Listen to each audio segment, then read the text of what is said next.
Good afternoon, Raz. How are you? Hi, Bassam. I'm okay. How are you?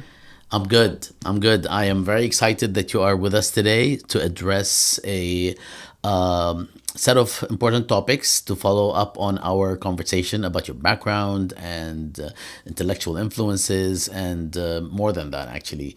At this point, we are going to be talking about, or going to start with the history of anti Semitism and move to the issue of weaponizing anti Semitism all the way to the current manifestations during this genocide, especially in the United States, when we are witnessing a lot of people losing jobs, being targeted, attacked, harassed. Where the ironic thing is that it is presented as a situation where the people who are being fired and the people who are on the side of the critique of what's happening in Gaza are the ones who are maligned, which is a very interesting, phenomenon. But we will talk about that, and then we would also talk about your situation with the University of Minnesota job offer, which was rescinded in some way, and maybe that would be a good start, so it can get our references triggered. Sure. Sure. So yeah, I mean, as it's not a secret, of course, that in early June, on the 5th of June, following lengthy and regular, search process, I was offered the position of the director of the Center for Holocaust and Genocide Studies at the University of Minnesota in Minneapolis, in the Twin Cities. And together with a tenured position in the associate professor in the history department. And 5 days later, on 10th of June, the interim president of the university then, Ettinger, withdrew the offer following a campaign against me that was led by the Jewish Community Relations Council of the Minnesota and the Dakotas, the JCRC, on the basis of what I said and wrote on the nature of Israel's attack on Gaza as genocide.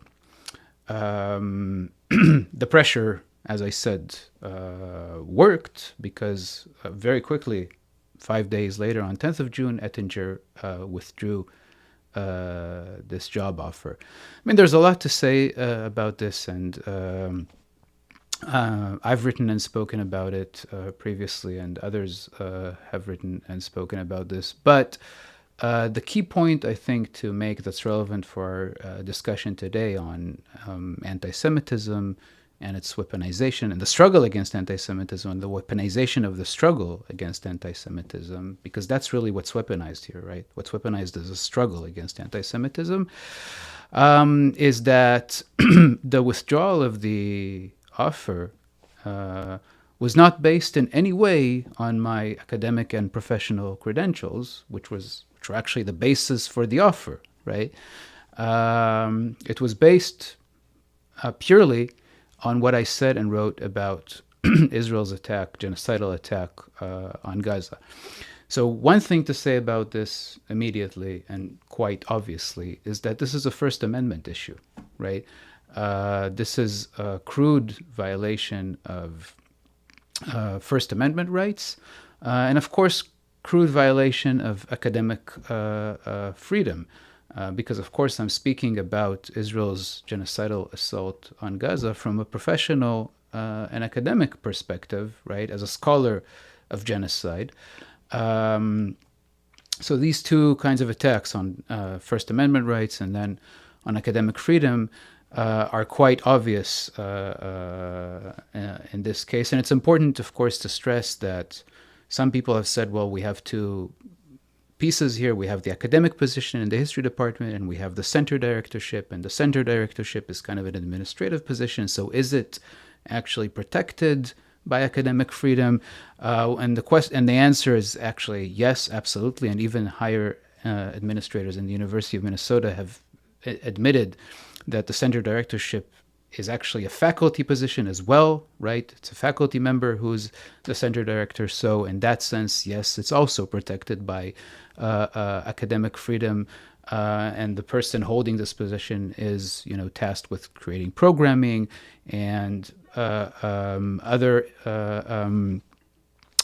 duties that are based on their academic and professional expertise. So it is protected by academic freedom. But the key issue here that's related to our discussion is that, interestingly, to use that word, right, I was attacked here because of my Jewish identity as an anti-Zionist Jew, right? So the attack was actually did not engage in any significant way in what I actually said and wrote about Israel's attack on Gaza as genocide, right? There was no engagement in the actual arguments, right? And there was actually no engagement in anything that I've written and said about Israel-Palestine, also before the 7th of October, was referenced by the people who attacked me in some cases in these articles after the 5th of June, after the job offer. But there was no serious engagement. It was just referenced that, Raz Segal said that Israel is an apartheid state. Not good, right? So there was no serious engagement with professional and academic expertise, right? The attack was the fact that I said that, the fact that I wrote that, right? My position, which I've never, hidden, that I am an anti-Zionist Jew. Now, this is very important because this means that I am attacked as a Jew here, and I'm attacked because of my Jewish identity, because of the way I express my Jewish identity. This actually makes the attack on me, right, anti-Semitic, right? And this is a key issue to understand, the weaponization of the struggle against anti-Semitism, the fact that the attack against me was presented by the JCRC, by the people who attacked me, right, as part of the struggle against anti-Semitism, right, that this would be, this would insert more anti-Semitism into the University of Minnesota somehow, right? This kind of weaponization of the struggle against anti-Semitism is itself, right, engaging in anti-Semitic discourse and in anti-Semitic acts by singling out really any Jews who identify as Jews in any other way than Zionism, right? And specifically anti-Zionist Jews. Right, so this is a very, this really makes this attack really an anti-Semitic attack against me.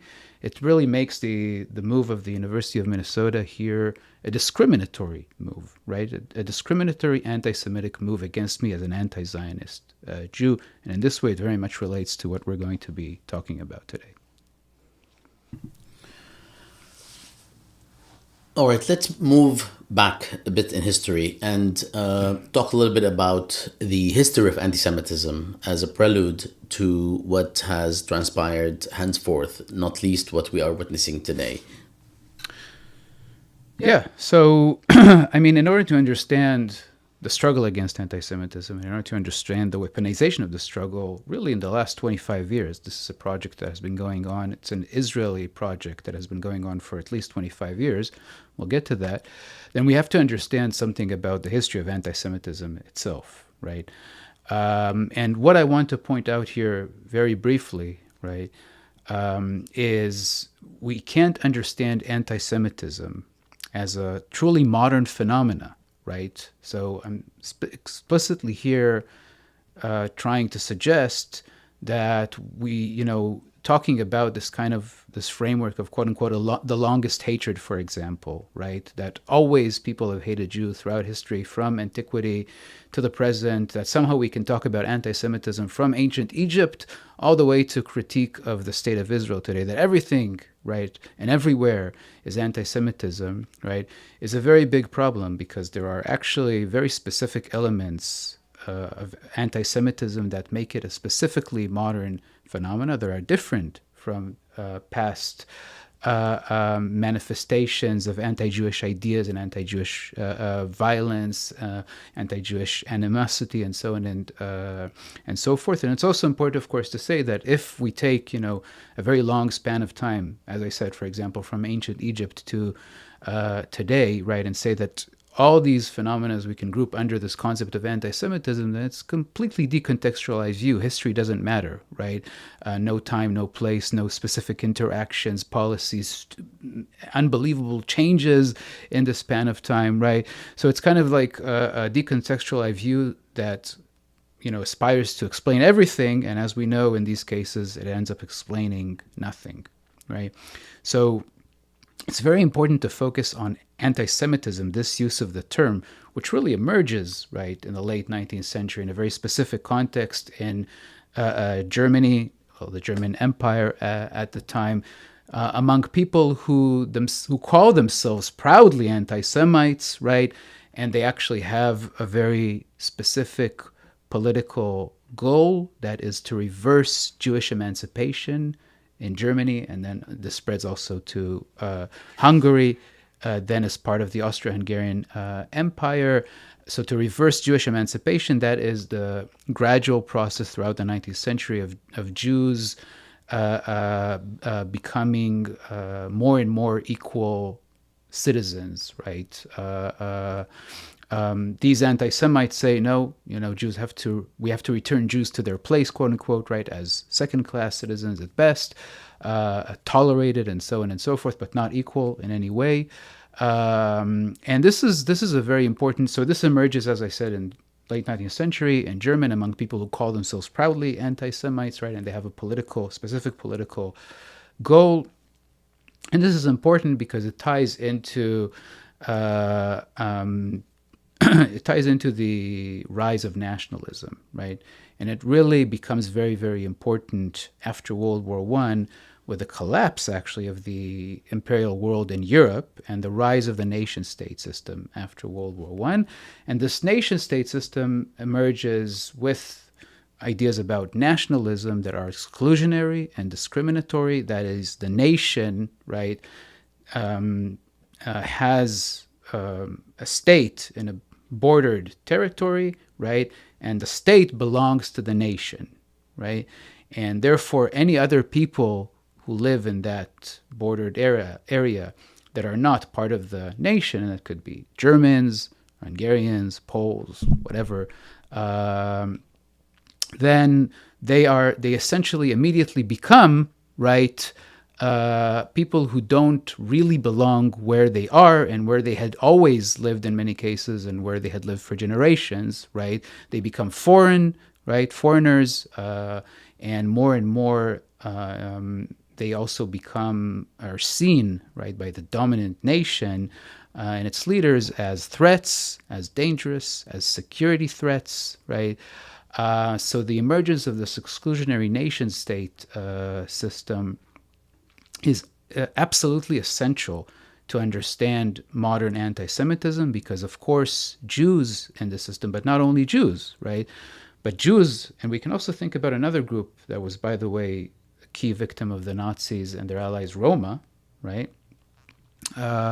Become key, quote-unquote, problems, right? That's why we have the Jewish problem, the Jewish question. And by the way, not only that, I mean, this is an era that, as we know, takes people and places and turns them into questions and problems, right? We have the Transylvanian question, the Macedonian question, right? The Armenian question, the Jewish question, so on and so forth. So, right, we're in an era that, right, presents us with all kinds of questions that are in the framework of this exclusionary nation-state system, right? And when there's a question or a problem, we have to solve it, right? Therefore, we have, in the extreme case, of course, the final solution of the Jewish question, right? The Nazi, eventually, project to murder all Jews within their reach during World War II, right? But we can't understand Nazism, we can't understand the Holocaust, right, without understanding the nation-state system and nationalism. And of course, it's important to say right here that after the Nazis, after the Holocaust, after World War II, there was never a coming to terms with the nation-state system. Quite the opposite. There was a reproduction of the nation-state system, even in a more exclusionary, more extreme way, right? So the world that was created after World War II was not a world that responded to the problems that led us to World War II and the Holocaust and the Nazis, but quite the opposite. It reproduced these problems. I'll get to this in a minute a bit more. So this is one context that's very important to understand. The other late modern context is imperialism, the late imperial world and its settler outposts. And it's important to just, in this, connect it also to the rise of anti-Semitism, as I said, in the late 19th century in Germany, because, of course, these anti-Semites were thinking about the world through this new, indeed, imperial and colonial idea about race, right? So they were thinking in the language of races, and Jews, of course, in the frame as a race, right? And this is very important because, of course, the issue of race and race science, which is very important in that time period, is something that emerges in the colonial world, in the European empire building around the world, right? An interaction of Europeans with other sorts of people, and the way that eventually throughout the 19th century Europeans make sense of this world and their surprisingly superior position within it is through ideas about scientific ideas about race. Now, it's, again, impossible to understand anti-Semitism as a modern phenomenon also without the imperial and colonial world, not just because of the idea of race that, of course, becomes very important and also eventually leads us to Nazism and to World War II and the Holocaust. It's important also because we have to understand that the late imperial world is really a world of globalization, right? And this is where ideas about Jews assume a truly global dimension, right? It's not by accident that it's in the late 19th century, in this case in the Russian Empire, that we have the emergence of Jewish conspiracy theories, right? The protocols of the elders of Zion. But ideas about Jews assume now a global scale, but in very specific ways in relation to European empire building and its settler outposts. So, for example, right, are Jews, right, this powerful people who control the international economic system of imperialism, and colonialism, that is capitalism, right? Or are they this kind of primitive people in terms of race, right?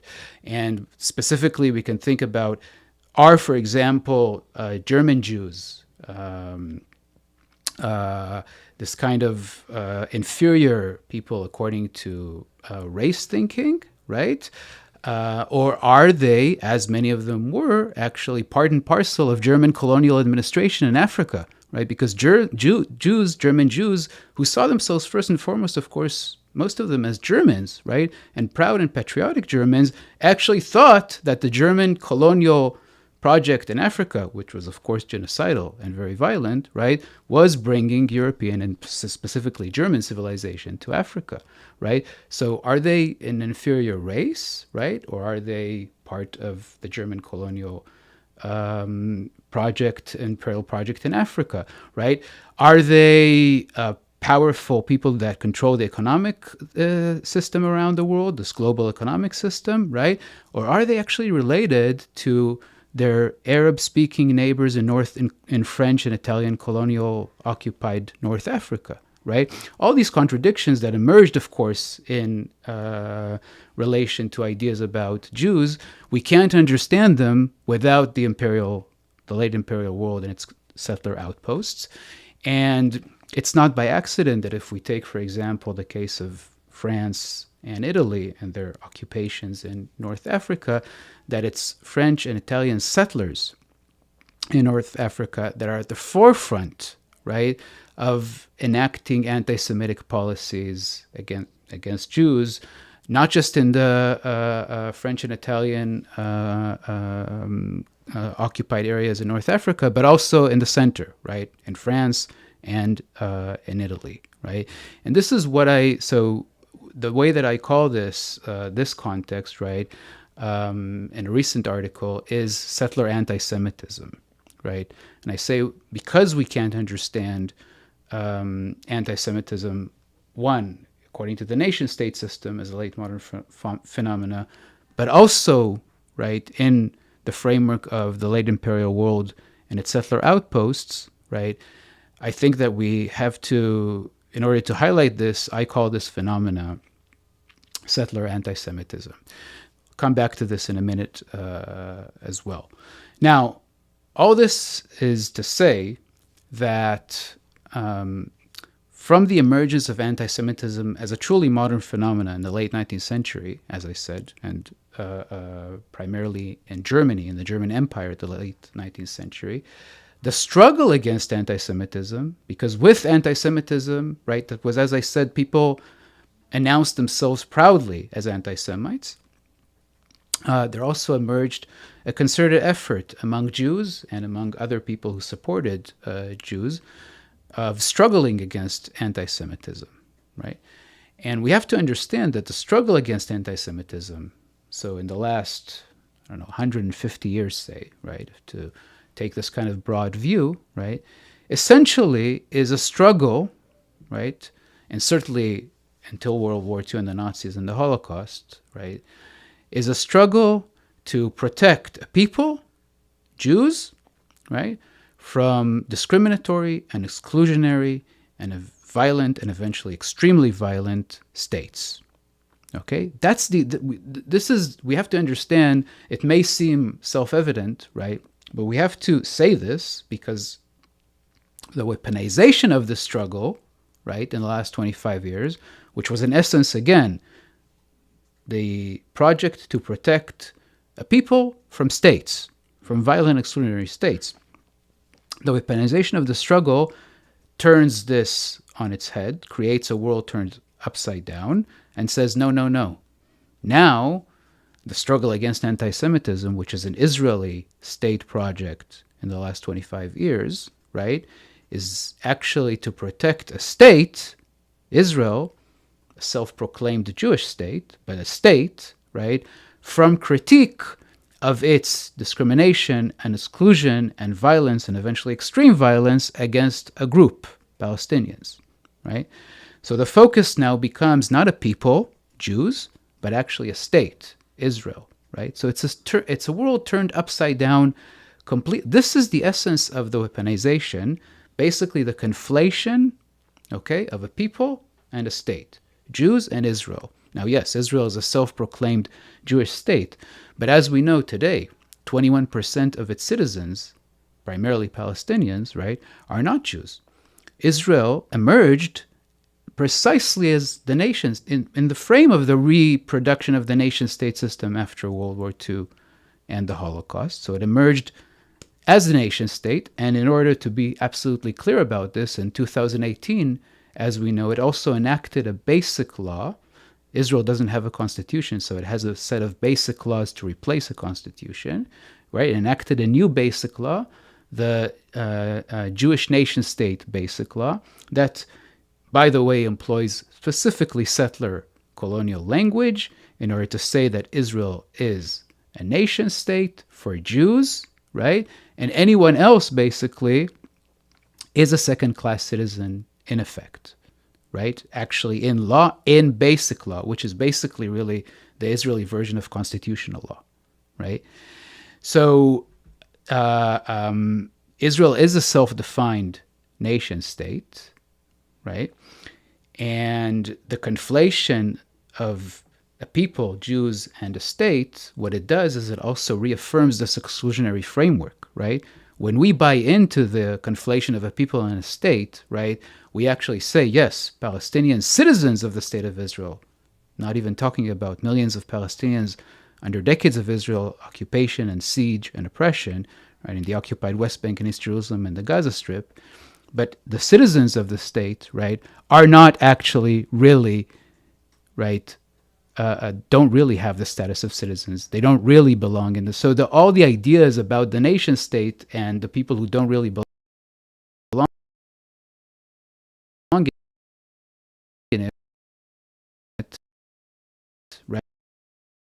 right? Including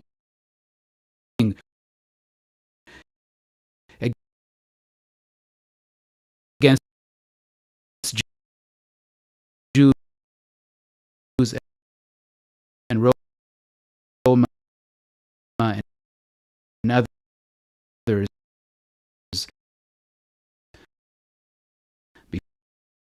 before World War II now apply when we buy into the conflation of a state and of a people, right, which is an essential part of this weaponization of the struggle against anti-Semitism. We reaffirm the discrimination and the persecution of Palestinians in Israel, right? And it's important to say how it actually targets Jews, right, in a new way, with concepts about race, with concepts about a global economic system, with ideas about who belongs in a certain place, right, who really belongs in the nation-state system according to the view of the state, and how all this is then mobilized in the weaponization of the struggle against anti-Semitism, now not in order actually to continue to think about Jews. And we need to actually continue thinking about Jews because there is very real anti-Semitism in the world today, right? But in order now to shift the focus and say, no, we cannot actually critique Israel for its attack against a group because that's now anti-Semitism because it's a self-proclaimed Jewish state by conflating a people and a state, right? So it's not. So this is the reason that that I'm talking about, the history of anti-Semitism in this way, not in order to present a history of anti-Semitism, but just to talk about these elements.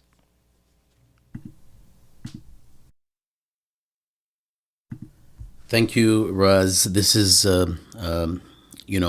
succinct and exhaustive to the extent that it can be within that period. I really appreciate it. I need to move to ask you then, as a result of what we have been seeing in terms of the weaponization of anti-Semitism in reference to anyone critiquing Zionism specifically, not even not just Israel.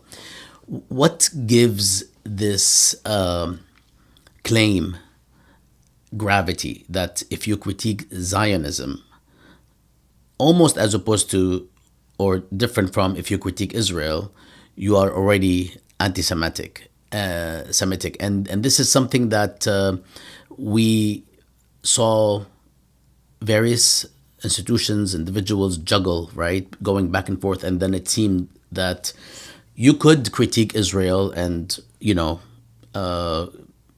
and that's that because all states can be critiqued, but once you approach Zionism, then it's an automatic label that you are anti-Semitic. Can you just tell us how to understand this and where does the gravity of that claim come from? Well, this claim comes from the idea, again, from an idea that is a post-1948 idea, really. So after the establishment of Israel in 1948, through the 1948 war and the Nakba, the idea Zionism, or Israel actually, but Zionism and Israel here really kind of merge after 1948, and I'll say something about this as well. And the Holocaust become key elements of Jewish identity around the world, right? Which is a very new thing, right? Obviously in the Jewish world, right? The idea that, a state that did not exist before 1948, and of course the Holocaust, right, which happened during World War II, become these key pillars of Jewish identity around the world. Now, we have to understand something about, so this is where it comes from, right? This idea that critiquing Zionism is illegitimate, right? Because it's tied to critiquing a state that emerged in response to a genocide, okay? I'll say something more about this in a second, but we have to understand that when we think and again, there's so much more to say about all of this, but when we think about Zionism, the history of Zionism, right, we we have to divide it to Zionism before 1948 and the way that Zionism as a political project, right, because Zionism is a political project, right, manifested itself in the emergence of the Israeli state and the way that it emerged, that is, with its foundational crime of the Nakba, the expulsion of 750,000 Palestinians, the destruction of hundreds of villages and Palestinian villages and towns, the destruction of Palestinian life in Palestine, right? From that moment on, right, all the discussions and debate about Zionism before 1948, left wing and right wing, and Zionism and liberalism, and Zionism and nationalism, and all very in the two books that I've written so far, I have whole chapters on this, right, in the region that I studied, in the Carpathian region, on Zionist movements, on Zionist youth groups, on debates among Zionists and debates in between Zionists and ultra-Orthodox groups in the Jewish world, and so on and so forth. All these debates, which are very important and very interesting, right, are not relevant actually anymore to thinking about Zionism after 1948, right? We have a completely new kind of world afterwards, right? And we can't, say, Zionism had all kinds of potentials, and it did, right? All kinds of potentials and possibilities and very complex histories, and it did, right? But after 1948, we can't imagine that 1948 and Nakba did not happen, and the Israeli state, which is the goal of the Zionist as a political project created in state for Jews, did not emerge as it emerged, right? I want to remind everyone that it was the first Israeli prime minister, David Ben-Gurion, who's considered the father of the Israeli state, who himself said that we don't need to talk about Zionism anymore after 1948 because there's an Israeli state. Right? So that's it. Zionism has accomplished its goal, right? We don't need... Ben-Gurion was actually the first post-Zionist, right? In that sense. No more Zionism in that sense, almost after 1948 from that perspective, right?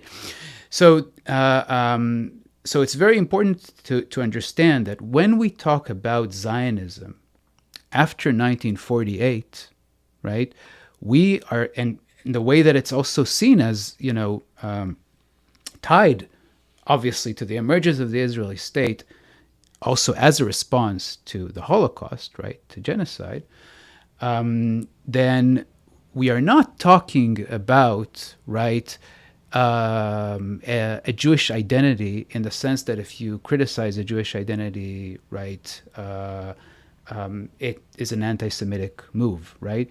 We are talking about a political position, right, and a political project that has now become a state, right? That's what we're talking about, right? And we have, so again, the conflation of a people and a state, right? It's an essential element in the weaponization of the struggle against anti-Semitism, that project of the Israeli state, right? We have to separate these, right? We have to understand that critiquing a state, right, a state is very different than a people, right? And critiquing a state and critiquing Zionism after 1948, right, is about critiquing a political project that emerged, right, as discriminatory, as exclusionary, right, as violent, and eventually, as we see today in Israel's assault on Gaza, as extremely violent, right? Now, it's important to say one more thing about this here. When we think about, so I already said that when Israel emerges, right, it emerges as a nation state, as explicitly, right? No one argues that it's not a nation state, right? And as I said today, one of its basic laws explicitly is the fact that it is an exclusionary nation state. But as I mentioned, the law also employs specifically settler colonial language. So it's about Jewish settlement in Israel, right? And it's about the state's responsibility to promote Jewish settlement, right? Now, why do I mention this? Because when Israel emerged, it didn't just emerge as a nation state, which is already a problem in itself, because we have to understand it reproduces, right, a political structure, the nation-state system, that targeted Jews for discrimination, marginalization, exclusion, and eventually violence, right, and extreme violence. Israel reproduced that in its emergence as a nation-state, right? But it also emerged as a settler state, immediately. Now, I always say, don't, in order to go beyond this debate of Israel and settler colonialism, right, and Zionism as settler colonialism, right? Zionism is the idea of creating a Jewish state, right, in Palestine. Then we should listen to what Zionist leaders themselves told us about the project. And there's a lot to say about this, but of course, as many others have done, we should, for example, listen to Jabotinsky, the founder of revisionist Zionism, right-wing Zionism, what he wrote in a seminal text that's very well known, The Iron Wall from 1923, and everyone can find it online in English translation and the Jabotinsky Institute website, right? And this is it's a short text. It's very clear, right? It's actually an internal Zionist debate in essentially the text. And Jabotinsky is arguing with left-wing, what he considers at the time were considered left-wing Zionists, and he tells them, he says, look, Zionism is a settler colonial project, right? It's a colonial project, he says, right? And he says, let's face it, we want to create a state where there are Palestinian Arabs. That's how he calls Palestinians, Palestinian Arabs, right? And he said, do you know, he asks his fellow left-wing Zionists, do you know of any colonial project in the world that the indigenous population accepted? And he says, it's a rhetorical question, of course. He says, of course not, right? So he says, the options are very clear. Either Zionism stops, right, or it proceeds regardless of the indigenous population, right? So for Jabotinsky, the settler colonial element of Zionism was absolutely clear, right? He didn't deny it. He didn't say, no, it's not settler colonialism. How dare you say it's settler colonialism or anything like that? He said, this is the premise. We have to understand this is the premise. We want to create a state where there are people, right? It's a colonial project. Nowhere in the world this idea was accepted by indigenous people, right? The dispossession, right? The expulsion from their land, turning them into unwanted people in their homeland, right?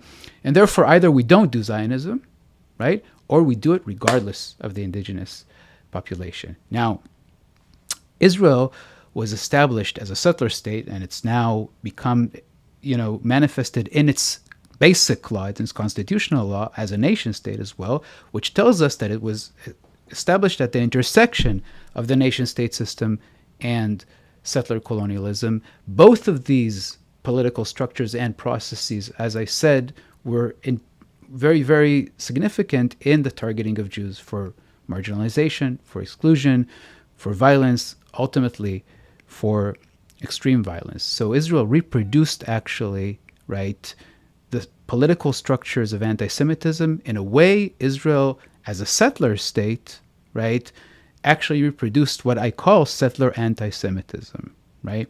Now, this is very, very important because, of course, this had to be continuously blurred, right? So, of course, for example, we have Nakba denial, right? From the very beginning, right? The denial of this foundational crime becomes part of the effort to blur this nature of the Israeli state as an exclusionary and violent nation state and settler state, actually, right? But also the project of the weaponization of the struggle against anti-Semitism, right, that emerged in the 1990s is tied to this idea, to the understanding of Zionism after 1948, right, as a settler project, right, as manifested in a settler state. So critiquing Zionism, right, critiquing Zionism is actually, in this sense, very much critiquing Israel after 48, right? This is after 48, right? Critiquing Zionism is critiquing Israel. There is no, we can't,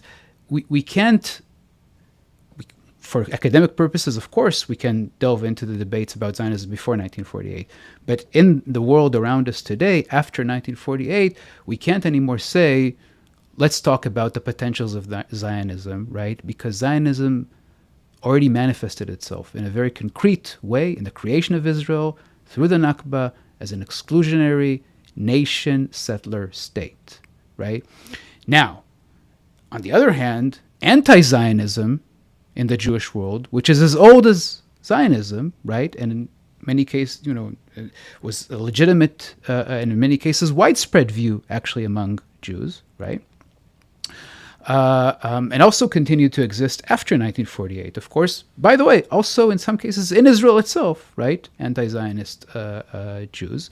And it is itself a very complex and long history, of course, right?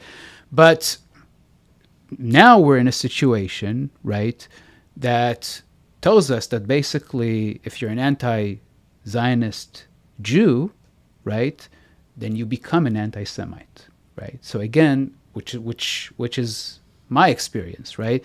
So this delegitimization of something that it was common and actually in some cases very dominant in the Jewish world, right, before 1948, and is becoming more and more now actually in some cases dominant and anti-Zionist position among Jews, right? You can only be a Jew in this perspective, right, if you're a Zionist.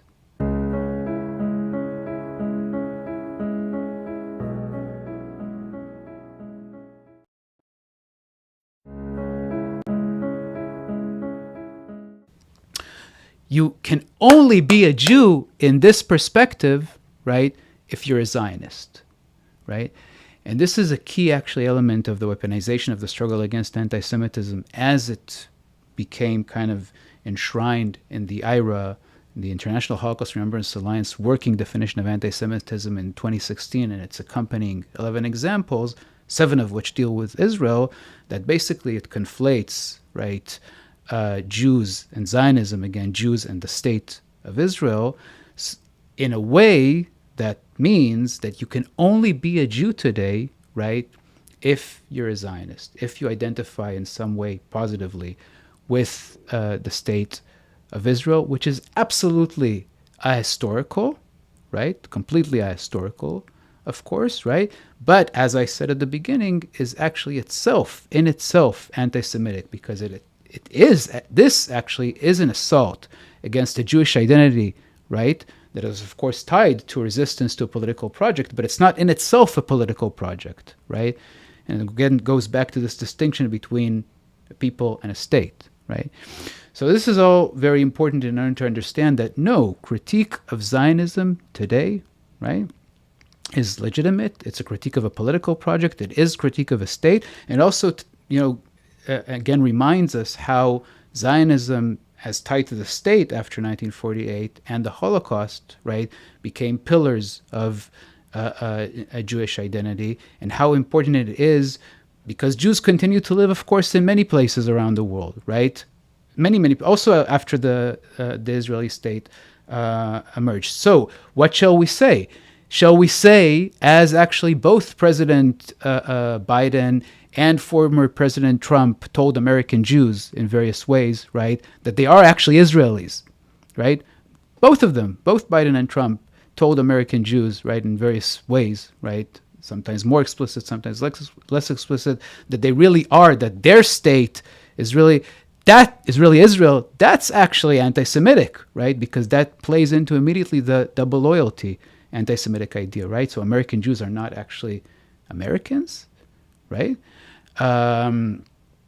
It's so important, right, to disentangle this, right? A critique of Zionism is not a critique of a Jewish identity. It's a critique of a political identity.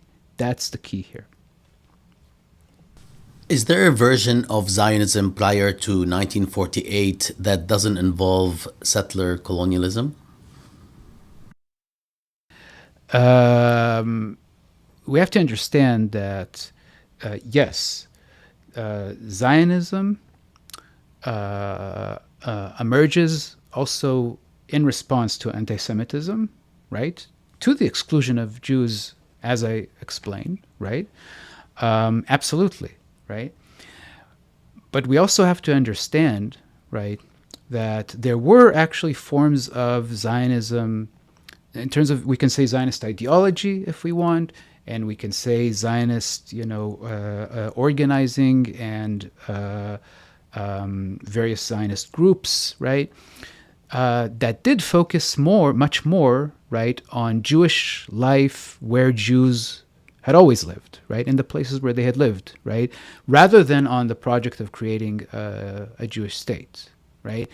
Now, the important thing to say here, right, is that to understand that the Zionism had manifested itself as a political project of creating a Jewish state in Palestine, or let's even say creating a Jewish state not in Europe, right, reaffirmed an anti-Semitic perspective that Jews don't belong where they had always lived, right? This is very, very important. It does actually tie into the weaponization of the struggle against anti-Semitism. So yes, there were people who in practice, also in their ideological framework of Zionism before 48, and also in practice, right, in various places around the world and in Europe, thought about the lives of Jews where they were, right? And that's very important to say, right? But it's also important to understand the difference after 1948 that reaffirmed the anti-Semitic. So again, there is this way in which tragically, right, the Zionist project that manifested itself politically in the Israeli state after 1948 reproduces, we might say, an anti-Semitic view of the world, right? That's how Israel becomes a settler state, right? A settler project. Let's move to our sort of last section, which is the background and development of the IHRA definition of anti-Semitism and some of the efforts to respond to that definition, to counter it with alternatives. And you are working on projects that include that, that involve that effort. We see today on campuses and elsewhere the gradual adoption and the formulation of sort of a legal standard, something that if you cross, then you have actually violated the law. Can you tell us a little bit about the IHRA definition to begin with, and the extent to which this can actually become codified in ways that actually criminalize the violation of this definition, given frankly how interpretive this whole task can be at the end of the day in terms of whoever is trying to interpret statements and so on. Yeah. So, but there has to be something to, we have to place this within the history of the last 25 years of the project to weaponize the struggle against anti-Semitism. And I want to emphasize again that in many cases we hear about the weaponization of anti-Semitism, but that's not actually correct. It's the weaponization of the struggle against anti-Semitism, right? And as I said, this emerges as an Israeli project in the 1990s. Now, why specifically in the 1990s, which is very important? Why then does Israel decide that there is an urgency, right, to do this as a state project, right? Why? Because in the 1990s, we have the emergence of a significant discourse, right, about Israel as a settler colonial project so it's a discourse that is well beyond just Palestinians and Palestinian scholars who've always discussed Israel as a settler colonial project, right, since the 50s, right? But in the 1990s, it's starting to become a more accepted way to think about Israel, right, beyond Palestinians and Palestinian scholars. And it has to do with actually the role of Israeli-Palestinian scholars in talking about Israel as a settler colonial project, but it also has to do about the rise of thinking about the US and Canada and Australia as settler colonial state and the role of indigenous scholars in that, right? So settler colonialism becomes a more important category in thinking about these other settler states, right?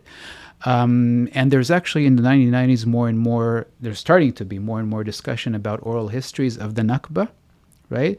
Which, of course, point us to, again, what Palestinians have always talked about, an ongoing Nakba, right? And so basically, again, Israel as a settler colonial state. All this becomes more and more pronounced in the 1990s, and it's viewed as a significant as a real threat by the Israeli state, right? And it's a real threat, right, because it exposes the fact that Israel actually reproduced an anti-Semitic view of the world, right? And that indeed we can actually think about Israeli state violence, past and present, right, in the frame actually of thinking about this anti-Semitic, racist, settler, exclusionary framework, right, of the nation-state system and settler colonialism. So this is a big threat, right, to the Israeli state, opening up all these connections and questions, and of course, even imagining that the Israeli state reproduced actually anti-Semitism, right? As I said, has actually become a state that reproduces settler anti-Semitism in this way. And this could seem very odd, right? How can the Jewish state, right, reproduce anti-Semitism? Well, again, we have to understand that Israel is a state, not a people, right? It's always interesting to think, on the one hand, Zionists say, well, especially after the Holocaust, Jews deserve a state. They have to be like all other people, right? Normal, right? So we deserve a state like all other people. It doesn't matter, of course, that many, many people around the world don't have a nation state, right? But so you have to decide, right? Either is this, is this a normal, does this normalize Jews or does this exceptionalize Jews, right? So in the 90s, when we have this discourse that becomes a big, danger for the Israeli state, right? Because indeed, it threatens to expose how it's normal, right? In that sense, right? So there emerges this state project to weaponize the struggle against anti-Semitism by shifting the focus away from Jews and onto Israel as a Jewish state, conflating a people and a state. This is the context now that we need to understand eventually the rise of the International Holocaust Remembrance Alliance working definition of anti-Semitism in 2016, right? Now we have to also say a few words about the fact that the International Holocaust Remembrance Alliance is, as its name suggests, an institute of what we call global Holocaust memory. It's like other institutes of global Holocaust memory, like the United States Holocaust Memorial Museum, like Yad Vashem in Jerusalem, right? These are state institutes. The IHRA is made up of state delegates of 35 member states, almost all of them from Europe, but it also includes Israel and the United States and Argentina and Australia, Canada. Might have forgotten a couple, but it's primarily European states. And it's an organization that deals with Holocaust memory and education. It's particularly, of course, crude, right, that this weaponization becomes very significant through, right, Holocaust memory, right? Because it really then also does involve the weaponization of the Holocaust, right, in this framework, which again deserves, much more discussion in itself, right, this element of weaponizing the Holocaust. Of course, in the Israeli state project more broadly, but specifically in the project to weaponize the struggle against anti-Semitism.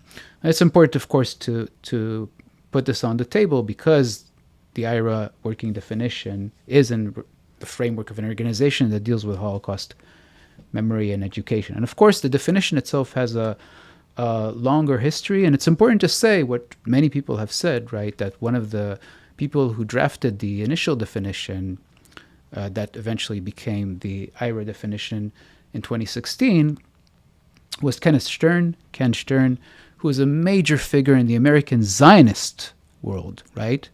I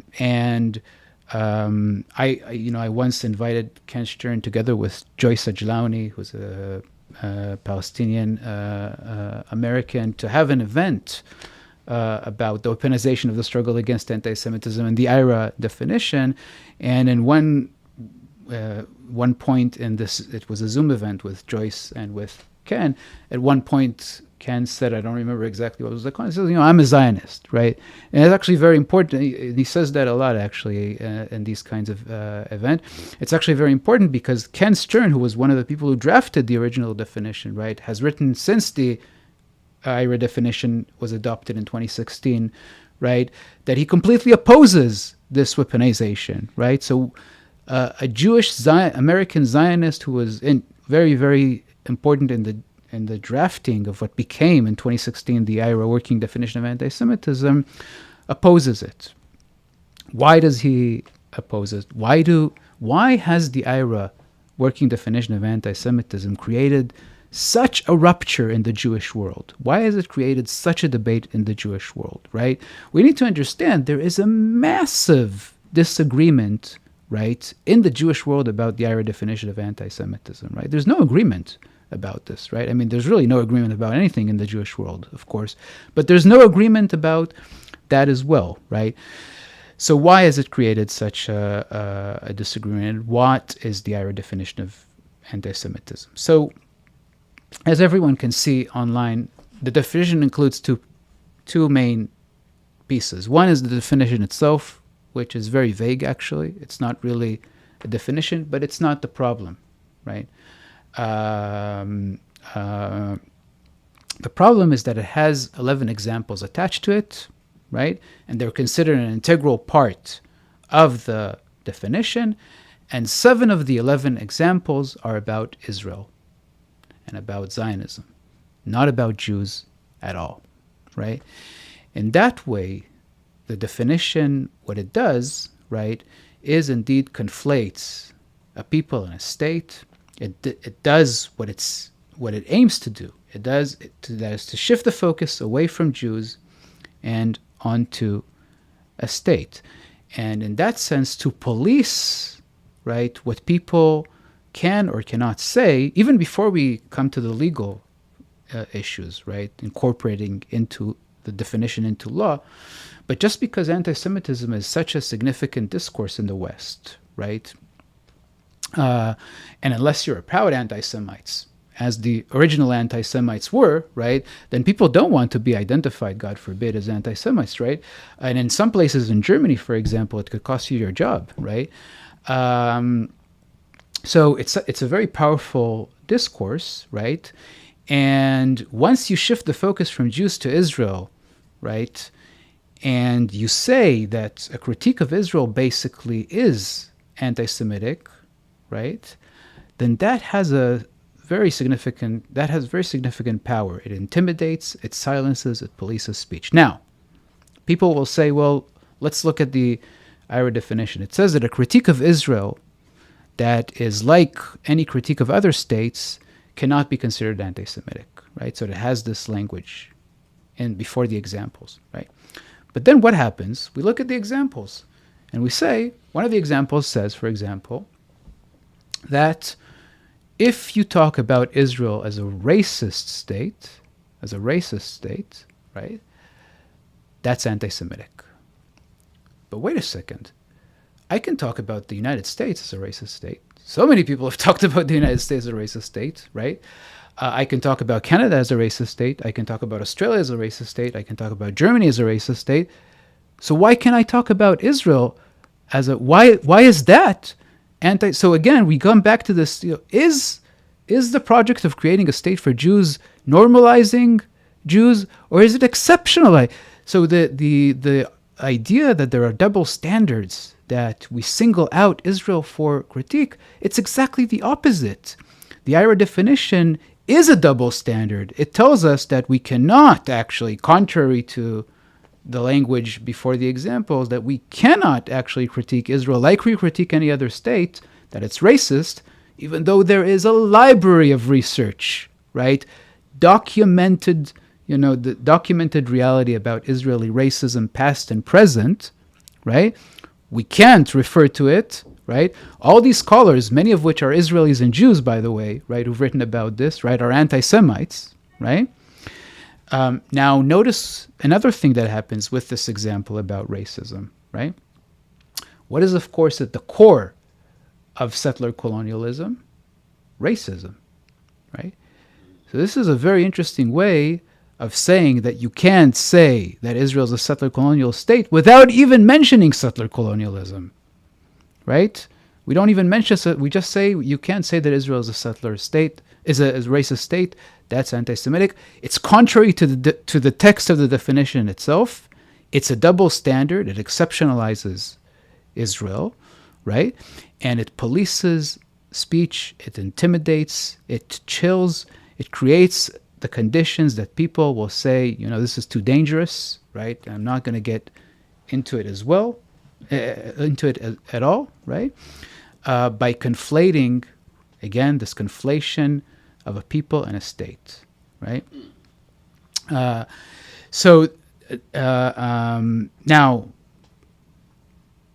what happens, since 2016, right?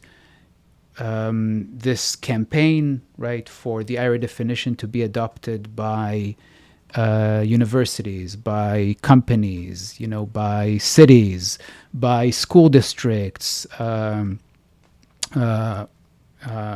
been actually very successful, right? Unfortunately, very successful. Now we have a new kind of assault, right? An effort to get it integrated into legislation, right? And we have the Antisemitism Awareness Act, right? What the Biden administration has suggested for legislation, actually. And we have various efforts to integrate the IHRA definition into law. Now, when we look at the text of the IHRA definition, the text itself, again, there's an internal contradiction here because it says that this should not be legally binding, right? Non-legally binding, right? So what are we talking about here? Now, think about it, and this goes back to my case, right? But not only to my case, right? The attack against me in the University of Minnesota with which I started, right? This is a crude violation of First Amendment rights, right?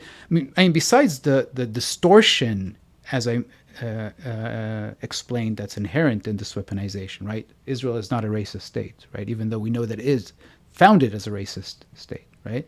But it's also a crude violation of First Amendment rights to say that you can't critique a state, a political, you can critique any other country in the world, and that's perfectly fine, including the U.S., right? In the U.S., but you can't critique Israel. Crude violation of First Amendment rights, right? In the Anti-Semitism Awareness Act of the Biden administration, right, it says that nothing in this law should be used to violate First Amendment rights, right? But of course, as we know, this could be included in the text of a law, and it could still violate First Amendment rights, as my case demonstrates, right? The university, right, as we say without blinking, right, absolutely violated my First Amendment rights here, right? Beyond anything else that we said about this, right? Now, this would be, tremendously, this would be really horrific, right? Integrating into law. It would, of course, strengthen this assault, this policing speech, this intimidation, right? And it would indeed ensure, right, this is the core of the Israeli state project of the weaponization of anti-Semitism. It would ensure, right, that you could not, right, talk about Israeli state violence against Palestinians. You could not talk about the Nakba, right? This would be another level also of Nakba denial that we've seen as a structural element in Israel and the West since 1948, right? You could not talk about the Nakba. You could not talk about current Israeli state violence. You could definitely not say that Israel's assault in Gaza is genocidal, right? You could not do any of these things. It would become illegal, right? It would become illegal. This is, again, this would exceptionalize Israel. It is itself a double standard. It's a horrific world turned upside down because, again, the struggle against anti-Semitism is about protecting a people from violent and exclusionary states. And here we have a project, a state project indeed, to protect a state, right, from any critique and actually discussion of its ongoing, past and present, and ongoing violence against the people, Palestinians, right? But there's another thing. So all this has created a massive debate in the Jewish world, right? And has, people who, for example, anti-Zionist Jews like myself, right, oppose all of this, right? So, of course, this is very convenient because the IHRA definition of anti-Semitism threatens now to criminalize anti-Zionist Jews, right? It would not just be discursively anti-Semitic, right? It would be criminal to be an anti-Zionist Jew, right? This is what we might think about in the framework of really structural systemic absurdity, right? And of course, we live in a world where absurdities are blowing up in front of our eyes all the time, right? We just had to, watch the presidential debate a couple of days ago in order to absurdities blowing up constantly in front of our eyes, right? But this is a big absurdity, right? And it's created a massive debate in the Jewish world. The idea that supporters of the IHRA definition, Israel and its supporters, are saying that this represents the interest of Jews, right? So again, this self-proclaimed idea that Israel is a Jewish state and it represents all Jews around the world, right? So you can only be a Jew if you're a Zionist and you identify with Israel, is absolutely wrong. It's a distortion of the reality in front of our eyes, right? Where the Jewish world is absolutely split on this, very, very significantly, right? There's actually an unprecedented rupture, right, in the Jewish world today that's manifested, in a lot of heated debates, and also, friendships are broken up, families are in ruptures, communities, right? So this idea that this represents the interests of Jews, what is the interest of Jews, right? What is this? It's a national framework. You can only be a Jew if you are a national Jew, that is, if you're a Zionist, if you support Israel, which is absolutely not the case, right, in the Jewish world today. But one last point about this that's important to emphasize, of course, right, is that all this shifts the focus away from the real struggle against anti-Semitism. And it's important to say that a lot of the people, the non-Jews who are engaged in supporting this weaponization of the struggle against anti-Semitism, right, and this attack on anti-Zionist Jews, and this attack on in order to silence critique of Israel and Israeli violence against Palestinians, are themselves anti-Semites, are themselves white supremacists, right? And it's not by accident, right, that we are shifting the focus away from Jews, and there's very, very, very real anti-Semitism today in the world, but we're shifting the focus away from that, right? And think about it. Since 2016, when you think about the year that the IHRA definition emerged, has anti-Semitism diminished since 2016? Is this alleged struggle against anti-Semitism in the framework of the IHRA definition worked? No. What we have seen is actually an increase in anti-Semitism, and specifically in anti-Semitic violence in the United States, right? Of course, we can think about the Tree of Life mass murder in the Tree of Life synagogue in Pittsburgh, right? But we can still think of many other cases that have happened actually since 2016 of anti-Semitic violence, right? So this idea, we see the results of the weaponization of anti-Semitism in the world around us today by the fact that Jews have not become more safe, more protected. No, the states have shifted the focus together with the Israeli state project, right?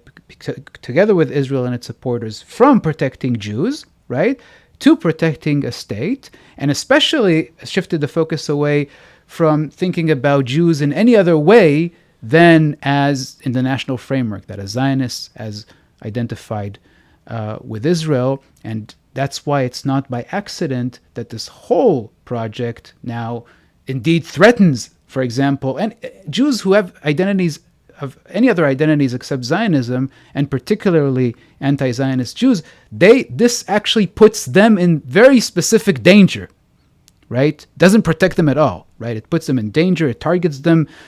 My case shows this, but there's, I would say hundreds of Jews today, if we just think about the academic world in the US, right, who are targeted actually because of what they've said and written or taught, right, about Israel, Palestine, past and present. Raz, what are your thoughts on those who might be watching and seeing what I'm seeing, which is this camera with with the "Save Me" on your T-shirt? Can you just clarify that you're not being kidnapped, and this is not a subliminal message? Well, the T-shirt says "Save me, save our planet." It has an environmental context, and no, I'm not held here against my will. Bassam. No, I just really like this T-shirt, and I do think that we all need saving. Indeed, we need to do more to, of course, save ourselves in this context. But this has an environmental context. Thank you so much for all of the foregoing. It's a lot to think about and process, and I don't want to keep you longer than we had discussed, but I would like you to leave us with any final comments or last words on the current situation, and how might someone who is genuinely concerned, not even just experts or advocates, but someone who's genuinely concerned with the untold human toll that we are witnessing in Gaza as a result of Israel's genocide, what would be your sort of advice for people who want to continue to speak out?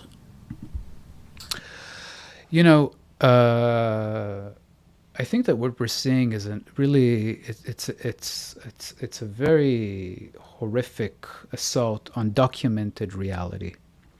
It's not by accident also, of course, that the academic world is at the center of this assault, or one of the central spheres of this assault, because documented reality is a threat, right, to the nation state system as a whole, and to the Israeli state, right, in particular, right. So I would, what I would say is that we need to continue to insist to forefront this reality in any way, all the time. What do I mean? I mean the reality of Israel's genocidal assault on Gaza, which, by the way, this whole weaponization attack is also a distraction, right? It's designed as a distraction, right? Don't look at this mass, and genocide or not, don't look at this massive project of state violence, of mass atrocity, right? That's unfolding now in front of our eyes, televised for almost a year now, right?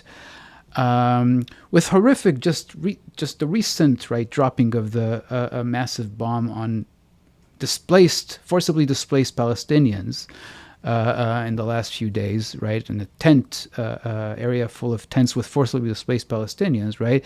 Don't look at this unfolding case of mass atrocity. Certainly don't put it in any larger context, right, of Israeli state violence. Look at, let's talk about this weaponized view of anti-Semitism. So this is a distraction as well. But there is a lot of the documented reality. We have, as I said, libraries about research on Israel-Palestine, past and present, right? And the goal of this weaponization campaign, the goal is to make sure that everyone is scared, sufficiently scared, right, to talk about this, to raise this, to study this, to teach this, right? And the basis of the struggle against it, right, is that we all together, right, this has to be collective action, continue to forefront, right, these documented realities, right? It can't be just one person here, one person. It has to be a collective effort, right? It's easy to shut down one person, 5 people, 10 people, right? It's impossible to shut down 100,000 people, right? So there's and this is happening, right? We are seeing an unprecedented mobilization of students on campuses, of faculty on campuses, right, against this. An unprecedented movement on U.S. campuses since the Vietnam War, right, against this. We're seeing there's more and more people in the Jewish world and outside of the Jewish world who are saying no, right? We will not give in to this horrific, basically, project of denial, right? And, you know, from a Jewish perspective, and I'll end with this, right? From a Jewish perspective, of course, you know, when we think about denial, we think about Holocaust denial, right? For example, right? This is an absolutely, and this is what we're looking at, right? Nakba denial and the denial of the ongoing Nakba, including the denial of Israel's assault on Gaza now. So we have to think about it in this framework, right, of Holocaust denial, of Nakba denial, right? Certainly, from my perspective, as a scholar of the Jewish world, as a Jew, as American, as an Israeli, right, this is absolutely unacceptable, right? And it has to be a collective effort, right? And we support each other in various ways of continuing to throw this documented truth in the face of the people who seek to shut us down and to intimidate us, right? It has to be a collective effort where the truth is what guides us. Thank you so much, Raz, for everything that you have shared with us. And I don't have much to say. I do have a lot more questions, but I cannot abuse your generosity. So I hope we can speak with you again and probably, hopefully, meet under better circumstances. Thank you so much, Bassam. Thank you.